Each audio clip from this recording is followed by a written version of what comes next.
Halo Sobat Manhwa, bagaimana kabar kalian? Semoga kalian selalu dalam keadaan sehat. Kali ini kita akan kembali melanjutkan cerita Kick Off Sang Underdog Part 50. Bagi kalian yang belum menonton part sebelumnya silahkan cek playlist yang telah Mimin buat. Kalau sudah langsung saja kita lanjut ke ceritanya.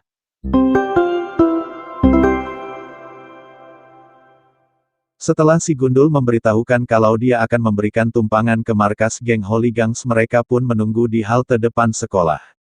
Sambil menunggu, Razor terus menatap Kim Jeongdu dengan tajam. Kim Jeongdu yang merasa tak nyaman dengan situasi ini akhirnya mulai angkat bicara dan memberitahu Razor kalau sepertinya ada kesalahpahaman. Ia mengungkapkan bahwa Minyong juga mencampakkannya. Katanya dia menyukai matanya saat ia tidak memiliki kelopak mata ganda, tapi suatu hari salah satu matanya tiba-tiba memiliki kelopak mata ganda, dia begitu sangat terkejut dan langsung memutuskannya. Di saat itu juga ia tak bisa melakukan apa-apa dan hanya bisa menangis melihat kepergian Minyong. Mendengar cerita itu wajah mereka bertiga berkerut mencoba menahan tawa, mereka berusaha setengah mati agar tidak tertawa yang membuat wajah mereka terlihat konyol. Sambil terus menahan tawa, Razor merangkul Kim Jeongdu dan mengatakan kalau mereka mengerti perasaannya. Kim Jeongdu kemudian mengubah topik pembicaraan dan menanyakan apa yang akan mereka lakukan ketika sampai di markas Hooligans. Ini tidak seperti mereka akan menggunakan kekerasan untuk menghadapi mereka. Dengan tatapan serius Jaehyun mengatakan kalau benar mereka tidak akan menggunakan kekerasan, tapi ia sudah memiliki hal lain yang dipikirkannya dan meminta Kim Jeongdu agar tidak perlu merasa khawatir. Sementara itu di tempat si Gundul terlihat semua anggota gengnya telah berkumpul, pemain lokal Suwipa dan anggotanya ternyata juga ikut bergabung, mereka merasa ini juga adalah bagian dari wilayah mereka jadi mereka juga ingin menyingkirkan geng Hooligans yang membuat kekacauan di daerah mereka. Diketahui kalau si Gundul dan anggotanya adalah anggota tim sepak bola Samseonpa yang dipimpin oleh Jaehyun. Namun bedanya mereka tidak pernah ikut bermain sepak bola dan hanya sebagian dari mereka yang bermain. Setelah menyusun rencana yang diperlukan mereka semua pun berangkat bersiap bertempur dengan penuh antusias. Jalanan malam ini serasa khusus dibuatkan untuk mereka. Tak lama sebuah mobil tiba-tiba datang dan berhenti tepat di depan mereka. Itu adalah si Gundul di mana ia meminta mereka semua untuk segera masuk ke dalam. Dengan penuh kegirangan si Gundul mengatakan kalau ini adalah waktunya untuk beraksi. Sementara itu di markas Hooligans si Pirang menanyakan kemanakah perginya Seongwon karena ia tidak bisa menghubunginya sedari tadi. Si Gondrong hanya menjawabnya kalau sebenarnya ini lebih bagus dan Seongwon tidak perlu mengetahui tentang ini. Si Gondrong mengatakan kalau mereka akan bertanggung jawab penuh atas hal ini. Sambil menunjuk foto Kang Maru ia mengatakan kalau mereka akan mengejar orang ini walaupun Seongwon bilang kalau dia tidak bagus, tapi Ingeol memilihnya sebagai pemain yang merepotkan setelah pertandingannya melawan SMA Haja. Berdasarkan statistik permainannya dan orang yang pernah bermain dengannya bocah itu terdengar seperti ancaman terbesar. Si Gondrong mengungkapkan jika mereka kalah di pertandingan ini maka Seongwon akan berhenti bermain sepak bola di SMA Uwon, oleh sebab itu mereka harus melakukan apapun yang mereka bisa untuk mencegahnya, demi Seongwon mereka harus melakukannya.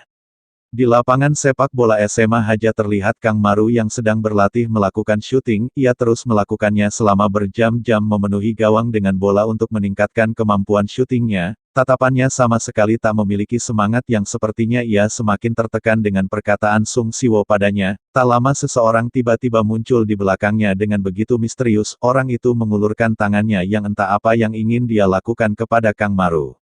Sementara itu si Gundul dan yang lainnya telah sampai ke sebuah tempat yang diduga sebagai markas geng Hooligans. Mereka dengan cepat turun dari mobil di mana Jaehyun menanyakan kepada Suwipa apakah dia mendengar seseorang di dalam sana. Suwipa mengiyakannya dan mengatakan kalau ia mendengar seperti ada sekelompok orang di dalam sana.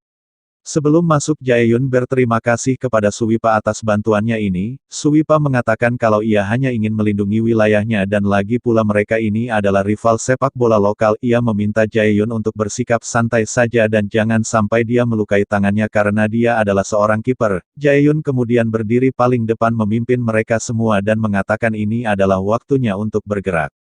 Mereka pun membuka pintu tempat tersebut dengan begitu antusias dan berdebar, namun raut wajah mereka seketika berubah karena ini tidak sesuai dengan bayangan mereka. Di dalam sana dipenuhi oleh orang-orang yang sedang melakukan cosplay karakter, mereka pun kebingungan dan bertanya-tanya apa yang sebenarnya terjadi di sini.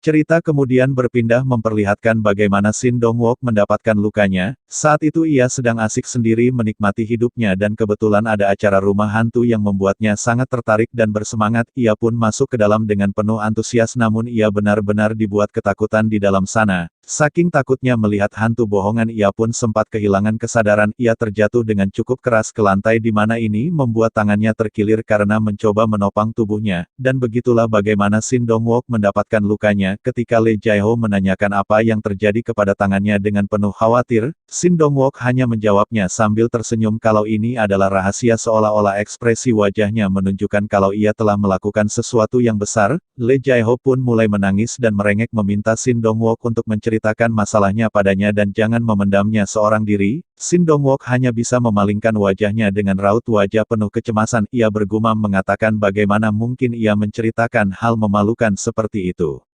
Kembali ke masa sekarang di Terminal Internasional Bandara Incheon, terlihat Sung Si-woo akan segera pergi ke Jerman dan membawa seragam SMA Hajanya. Di lapangan SMA Haja ternyata orang misterius yang muncul di belakang Kang Maru adalah Seong-won. Ia datang menanyakan di manakah keberadaan Sung Si-woo. Sambil tertunduk Kang Maru meminta maaf karena telah membuat Seong-won datang jauh-jauh ke sini, tapi ia benar-benar tidak tahu di mana keberadaan Sung Si-woo. Kang Maru lalu mengangkat kepalanya dan mengatakan dengan tegas kalau ia benar-benar tidak peduli lagi tentang Sung Si-woo dan ia tak ingin berurusan lagi dengannya. Mendengarnya Seong-won terdiam sejenak memandangi Kang Maru dengan ekspresi datar. Ia kemudian berjalan pergi sambil mengatakan semoga Kang Maru berhasil. Ia lalu menghentikan langkahnya dan menoleh menatap Kang Maru. Ia menanyakan bagaimana mereka bisa saling mengenal satu sama lain. Kang Maru hanya terdiam dan tak mengatakan apapun. Seong-won lalu berjalan perlahan menghampirinya sambil mengatakan bukankah ini agak sedikit aneh. Ia mengungkapkan bahwa Sung Si-woo bukanlah tipikal orang yang peduli dengan orang lain, dan lagi dia membiarkan seorang amatir bergabung dengan tim dan membuatnya menjadi pemain kunci. Seong-won menatap Kang Maru dengan tatapan tajam dan mengatakan kalau ia bisa menebak ini bukan karena skill sepak bola Kang Maru. Ia menanyakan apa yang sebenarnya dipikirkan Sung Si-woo dan bagaimana mereka saling kenal. Kang Maru mengangkat wajahnya menatap Seong-won balik yang membuat Seong-won sedikit terkejut. Kang Maru mengatakan kalau ia tidak mengenal orang itu. Mendengarnya Seong-won pun kembali akan pergi, namun Kang Maru menghentikannya dan menanyakan jenis orang seperti apakah Sung Si-woo itu. Kang Maru mengatakan kalau dia seharusnya tahu jika dilihat dari betapa mereka sangat merindukan satu sama lain. Sontak Seong-won meraih kerah baju Kang Maru dengan raut wajah penuh kekesalan. Ia menegaskan kalau ia sama sekali tak merindukan bajingan itu dan meminta Kang Maru menutup mulutnya. Seong-won mengatakan kalau bajingan itu tidak pernah bertanggung jawab atas apapun karena orang lain yang akan membersihkan kekacauannya. Dia pergi meninggalkannya sendirian bersama bajingan lainnya. Kehidupan ibunya menjadi hancur setelah insiden itu. Ia terus terbayang atas pelecehan yang dilakukan Hyung Yu Sim padanya. Ketika ia menanyakan kenapa ibunya tidak melaporkan saja bajingan itu ke polisi, ibunya selalu menolak untuk membicarakannya. Ia hanya terus membicarakan tentang pindah dari tempat mereka. Meskipun ia memaksa dan mendesak ibunya untuk melaporkannya kepada polisi, ibunya sama sekali tak mengatakan apapun, seolah-olah ia takut akan sesuatu. Ia sampai merasa frustasi meminta hal itu pada ibunya, tapi ibunya sama sekali tidak bergeming sedikit pun. Ia hanya memintanya untuk menghentikan semua ini karena ia benar-benar merasa terlalu malu. Ia terus mengatakan kalau ia tidak akan membiarkan orang lain mengetahui apa yang ia ketahui. Seong-won menanyakan apakah dia harus berterima kasih kepada Sung Si-woo, atau haruskah ia mengutuknya. Seharusnya ialah orang yang melakukan apa yang dilakukan Sung Si-woo. Seharusnya ia membunuh bajingan itu karena telah membuatnya dan ibunya berada dalam kondisi seperti itu. Dengan sedikit memelas Seong-won menanyakan kepada Kang Maru jika dia yang berada dalam posisi seperti itu siapakah yang akan dia salahkan. Seong-won kembali menatap Kang Maru dan mengatakan kalau ia akan memberinya beberapa saran. Ia meminta Kang Maru agar menyerah saja dalam sepak bola kecuali dia memiliki koneksi yang kuat. Dia tidak akan memiliki kesempatan dengan perkembangan dan skillnya yang biasa-biasa saja karena ada sebuah garis yang jelas antara pemain pro dan amatir. Sambil memalingkan wajahnya, Seong-won mengatakan kalau palingan Kang Maru hanya akan menjadi pemain rata-rata dan tidak akan lebih dari itu. Seong-won kemudian kembali berjalan pergi sambil terus mengoceh. Ia memberitahu Kang Maru kecuali jika dia memiliki skill yang luar biasa mungkin dia bisa tetap bertahan di dunia sepak bola, tapi jika hanya rata-rata seperti para pemain pada umumnya maka dia hanya akan dimanfaatkan oleh orang-orang bajingan di luar sana, dan orang di sekitarnya berakhir akan terluka sehingga dia dapat menebus skillnya yang biasa-biasa saja. Seongwon menanyakan kepada Kang Maru kira-kira apa yang membuatnya berpikir bahwa hal yang sama tak akan terjadi padanya, selalu ada burung bangkai yang menunggu mangsa seperti mereka dan dia bahkan tidak memiliki koneksi apapun. Seongwon mengungkapkan bahwa ia merasa ada satu cara tapi ia meminta Kang Maru melupakannya saja.